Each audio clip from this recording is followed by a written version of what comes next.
Hey everyone, I'm Reid. Welcome to the channel. We all know that there's a lot of misinformation floating around these days, especially when it comes to executive orders, bills, and other government documents. So, I'm here to cut through the noise and give you the real deal, straight from the horse's mouth. No spin, no fluff, just the facts as they're written. Today, we're diving into Executive Order 14154 dated January 20th, 2025, and I'll be reading it exactly as it is. So, grab your coffee, sit back, and let's get some truth into your day.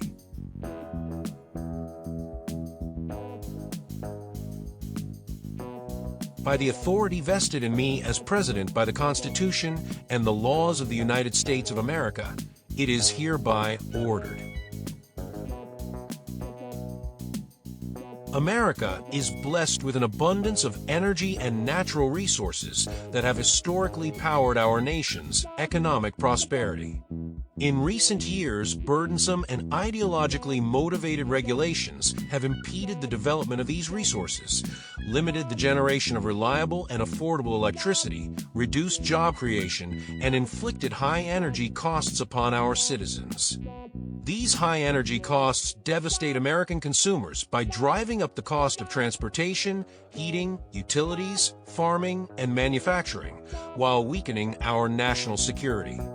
It is thus in the national interest to unleash America's affordable and reliable energy and natural resources.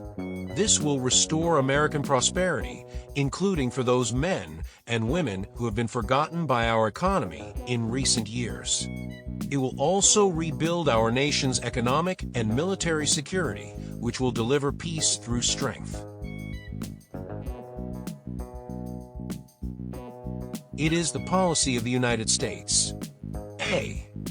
To encourage energy exploration and production on federal lands and waters, including on the outer continental shelf.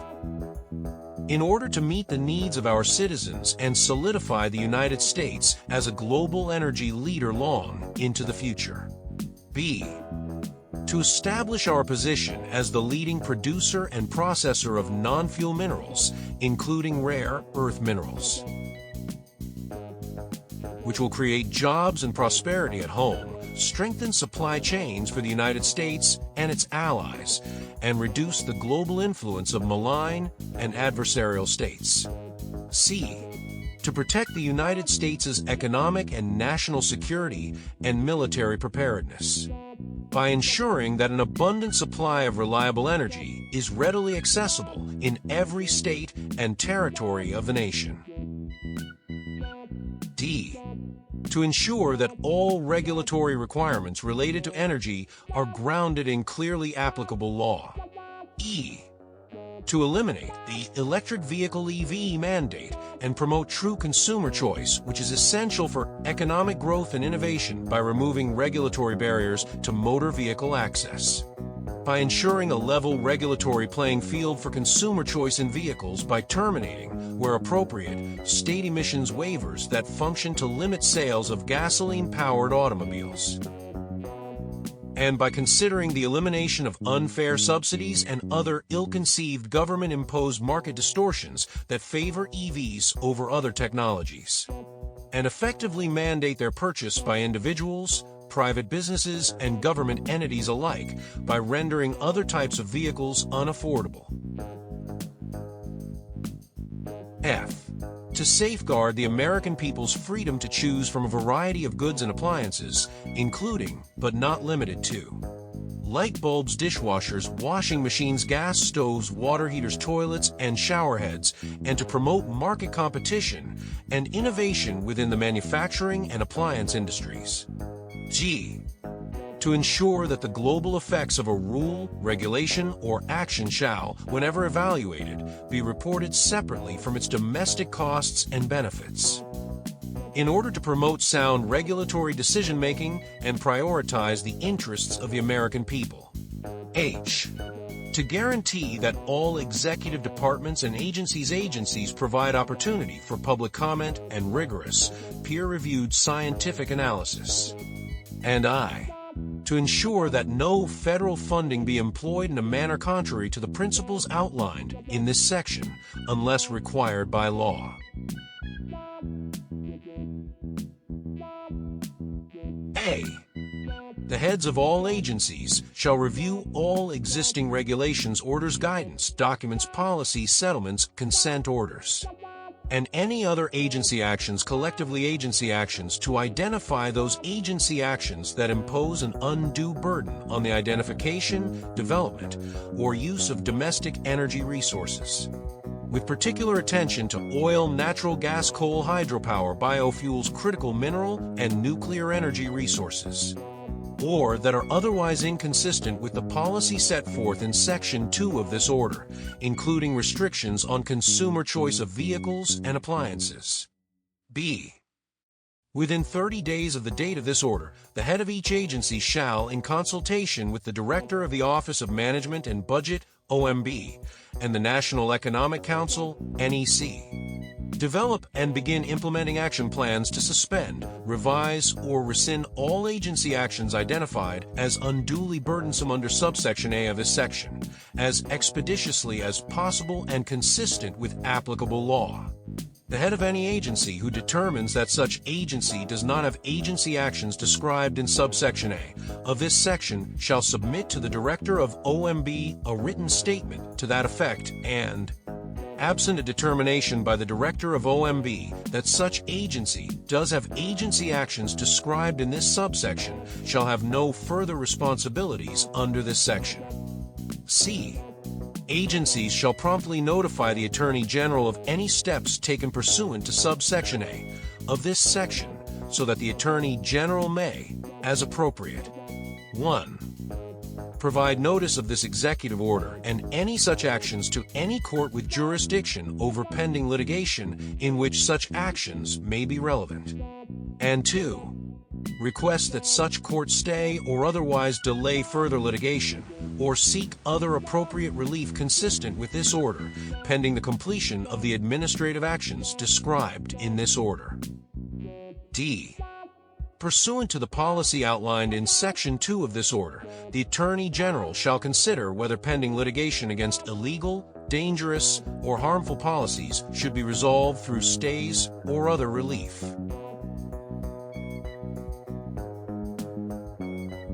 A. The following are revoked and any offices established therein are abolished. 1. Executive Order 13990 of January 20th, 2021 protecting public health and the environment and restoring science to tackle the climate crisis. 2. Executive Order 13992 of January 20th, 2021 revocation of certain executive orders concerning federal regulation. 3. Executive Order 14008 of January 27th, 2021 tackling the climate crisis at home and abroad. 4. Executive Order 14007 of January 27th, 2021 President's Council of Advisors on Science and Technology. 5. Executive Order 14013 of February 4th, 2021 rebuilding and enhancing programs to resettle refugees and planning for the impact of climate change on migration. 6. Executive Order 14027 of May 7th, 2021 establishment of a Climate Change Support Office. 7. Executive Order 14030 of May 20th, 2021 climate-related financial risk. 8. Executive Order 14037 of August 5th, 2021 strengthening American leadership in clean cars and trucks. 9. Executive Order 14057 of December 8th, 2021 catalyzing clean energy industries and jobs through federal sustainability. 10. Executive Order 14072 of April 22nd, 2022 strengthening the nation's forests, communities, and local economies. 11. Executive Order 14082 of September 12, 2022 implementation of the energy and infrastructure provisions of the Inflation Reduction Act of 2022. And 12. Executive Order 14096 of April 21, 2023, revitalizing our nation's commitment to environmental justice for all. B. All activities, programs, and operations associated with the American Climate Corps, including actions taken by any agency, shall be terminated immediately. Within 1 day of the date of this order, the Secretary of the Interior shall submit a letter to all parties to the American Climate Corps Memorandum of Understanding, dated December 2023, to terminate the memorandum, and the head of each party to the memorandum shall agree to the termination in writing. C. Any assets, funds, or resources allocated to an entity or program abolished by subsection A of this section shall be redirected or disposed of in accordance with applicable law. D. The head of any agency that has taken action respecting offices and programs in subsection A shall take all necessary steps to ensure that all such actions are terminated or, if necessary, appropriate, or required by law, that such activities are transitioned to other agencies or entities. E. Any contract or agreement between the United States and any third party on behalf of the entities or programs abolished in subsection A of this section, or in furtherance of them, shall be terminated for convenience or otherwise as quickly as permissible under the law. A. Executive Order 11991 of May 24, 1977, relating to protection and enhancement of environmental quality, is hereby revoked. B. To expedite and simplify the permitting process, within 30 days of the date of this order, the Chairman of the Council on Environmental Quality, CEQ, shall provide guidance on implementing the National Environmental Policy Act, NEPA, 42 U.S.C. 4321 at SEEK, and propose rescinding CEQ's NEPA regulations found at 40 CFR 1500 at SEEK. C. Following the provision of the guidance, the chairman of CEQ shall convene a working group to coordinate the revision of agency-level implementing regulations for consistency. The guidance in subsection B and any resulting implementing regulations must expedite permitting approvals and meet deadlines established in the Fiscal Responsibility Act of 2023 Public Law 118(5). Consistent with applicable law, all agencies must prioritize efficiency and certainty over any other objectives, including those of activist groups, that do not align with the policy goals set forth in Section 2 of this order, or that could otherwise add delays and ambiguity to the permitting process. D. The Secretaries of Defense, Interior, Agriculture, Commerce, Housing and Urban Development, Transportation, Energy, Homeland Security, the Administrator of the Environmental Protection Agency, EPA, the Chairman of CEQ, and the heads of any other relevant agencies shall undertake all available efforts to eliminate all delays within their respective permitting processes, including through, but not limited to, the use of general permitting and permit by rule. For any project an agency head deems essential for the nation's economy or national security, agencies shall use all possible authorities, including emergency authorities, to expedite the adjudication of federal permits. Agencies shall work closely with project sponsors to realize the ultimate construction or development of permitted projects. E. The Director of the NEC and the Director of the Office of Legislative Affairs shall jointly prepare recommendations to Congress, which shall 1. Facilitate the permitting and construction of interstate energy transportation and other critical energy infrastructure including, but not limited to, pipelines particularly in regions of a nation that have lacked such development in recent years. And 2. Provide greater certainty in the federal permitting process including, but not limited to, streamlining the judicial review of the application of NEPA.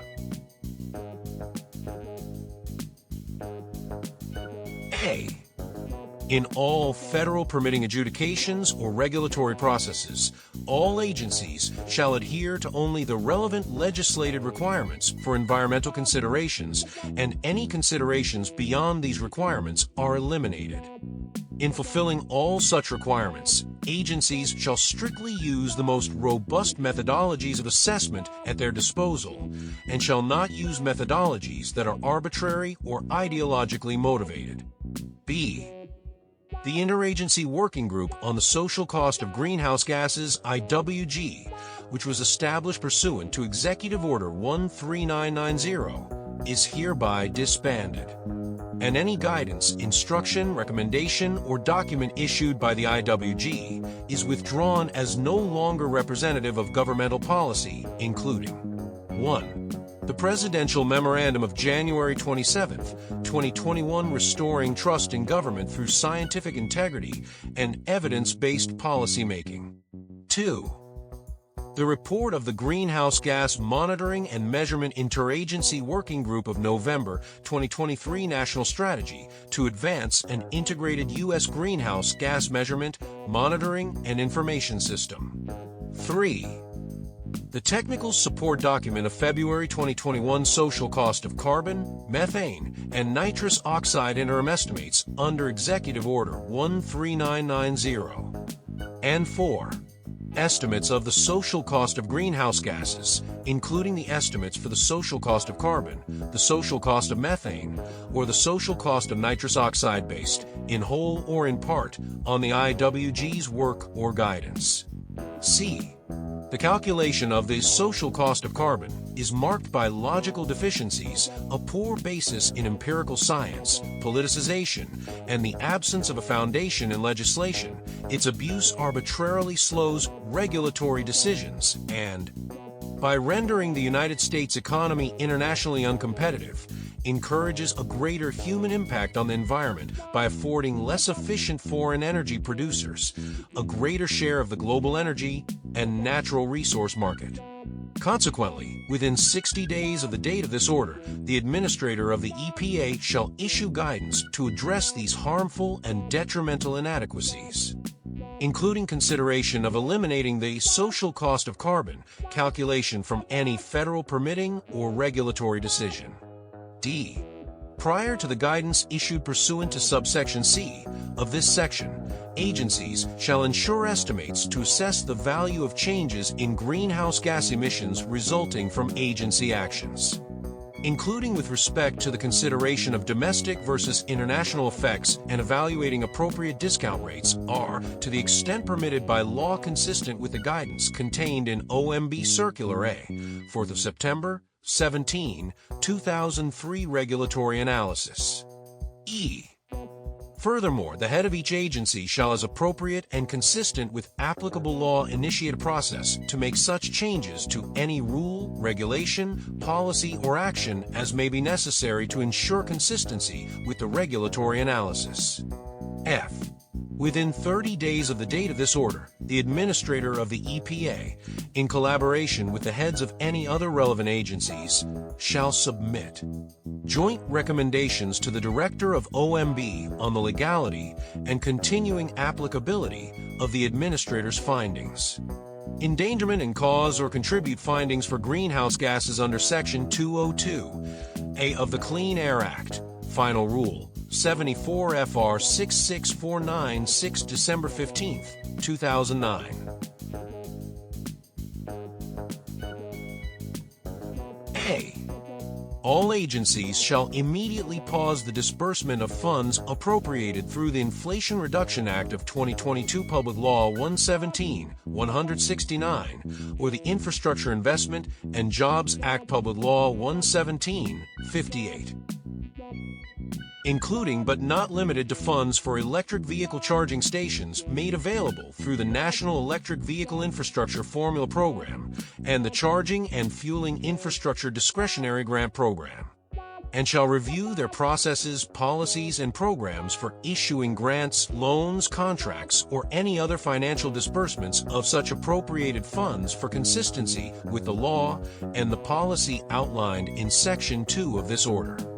Within 90 days of the date of this order, all agency heads shall submit a report to the Director of the NEC and Director of OMB that details the findings of this review, including recommendations to enhance their alignment with the policy set forth in Section 2.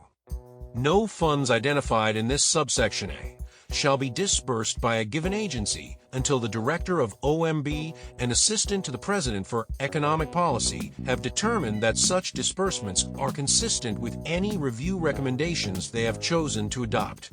B. When procuring goods and services, making decisions about leases, and making other arrangements that result in disbursements of federal funds, agencies shall prioritize cost-effectiveness, American workers and businesses, and the sensible use of taxpayer money to the greatest extent. The Director of OMB shall finalize and circulate guidelines to further implement this subsection. C. All agencies shall assess whether enforcement discretion of authorities and regulations can be utilized to advance the policy outlined in Section 2 of this order. Within 30 days of the date of this order, each agency shall submit a report to the Director of OMB identifying any such instances. A. The Secretary of Energy is directed restart reviews of applications for approvals of liquefied natural gas export projects as expeditiously as possible, consistent with applicable law. In assessing the public interest to be advanced by any particular application, the Secretary of Energy shall consider the economic and employment impacts to the United States and the impact to the security of allies and partners that would result from granting the application. B. With respect to any proposed deep-water port for the export of liquefied natural gas project for which a favorable record of decision, ROD, has previously been issued pursuant to the Deepwater Port Act of 1974, DWPA 33 U.S.C. 1501 et seq.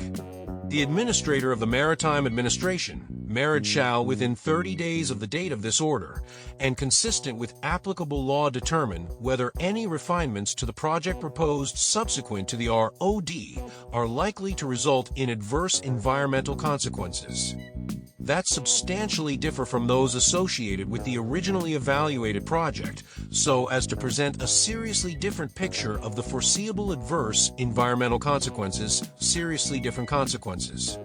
In making this determination, MARAD shall qualitatively assess any difference in adverse environmental consequences between the project with and without the proposed refinements, including any potential consequences not addressed in the final environmental impact statement, EIS, which shall be considered adequate under NEPA, notwithstanding any revisions to NEPA that may have been enacted following the final EIS. MARAD shall submit this determination together with a detailed justification to the Secretary of Transportation and to the President. C. Pursuant to subsection B of this section, if MARAD determines that such refinements are not likely to result in seriously different consequences, it shall include in that determination a description of the refinements to supplement and update the ROD if necessary, and then no later than 30 additional days, he shall issue a DWPA license. D. If MARAD determines, with concurrence from the Secretary of Transportation, that such proposed refinements are likely to result in seriously different consequences, it shall, within 60 days after submitting such determination, issue an environmental assessment, EA, examining such consequences, and with respect to all other environmental consequences not changed due to project refinements, shall reaffirm the conclusions of the final EIS. Within 30 days after issuing the EA, MARAD shall issue an addendum to the ROD, if necessary, and shall, within 30 additional days, issue a DWPA license consistent with the ROD.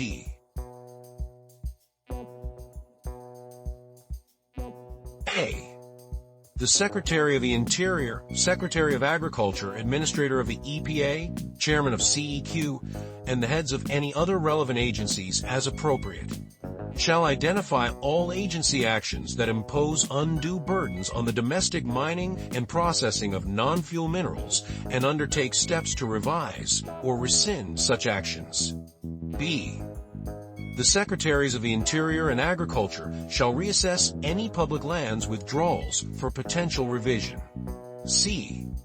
The Secretary of the Interior shall instruct the Director of the U.S. Geological Survey to consider updating the survey's list of critical minerals, including for the potential of including uranium. D. The Secretary of the Interior shall prioritize efforts to accelerate the ongoing, detailed geologic mapping of the United States, with a focus on locating previously unknown deposits of critical minerals. E. The Secretary of Energy shall ensure that critical mineral projects, including the processing of critical minerals, receive consideration for federal support, contingent on the availability of appropriated funds.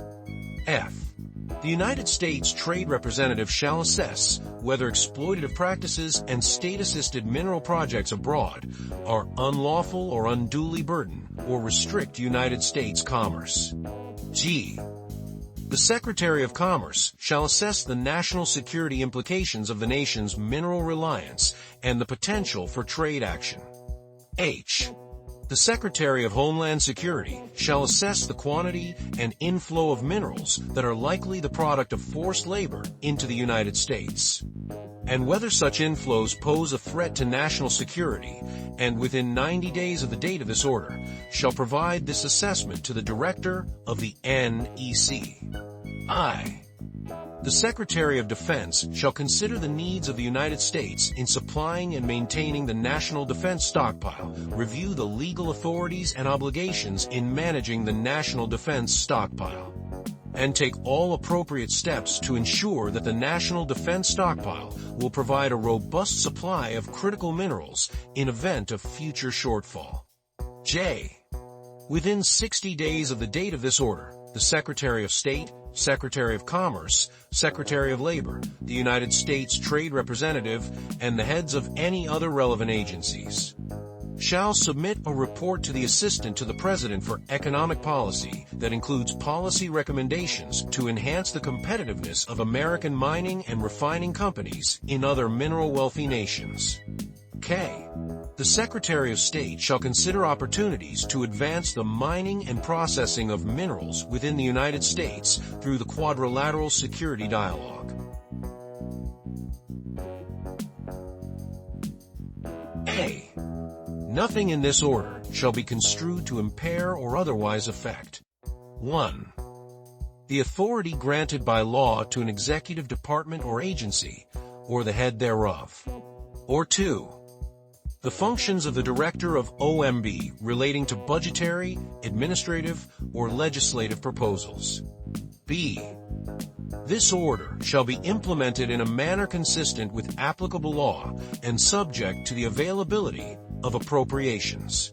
C. This order is not intended to and does not create any right or benefit, substantive or procedural, enforceable at law, or in equity by any party against the United States, its departments, agencies, or entities, its officers, employees, or agents, or any other person.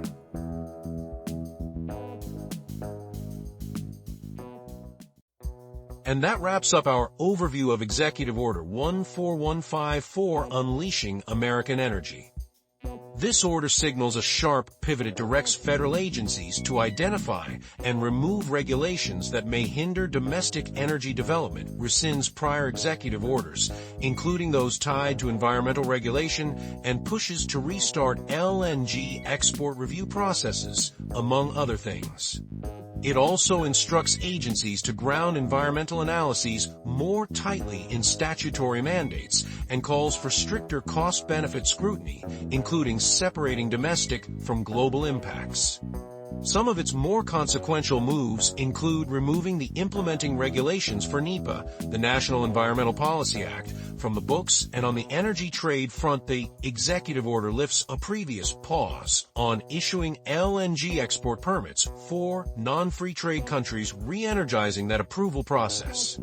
Of course, like any sweeping executive action, this one comes with debates and legal questions. Supporters see it as removing red tape and prioritizing U.S. energy sovereignty. Critics warn of environmental risks, procedural overreach, or weakened safeguards.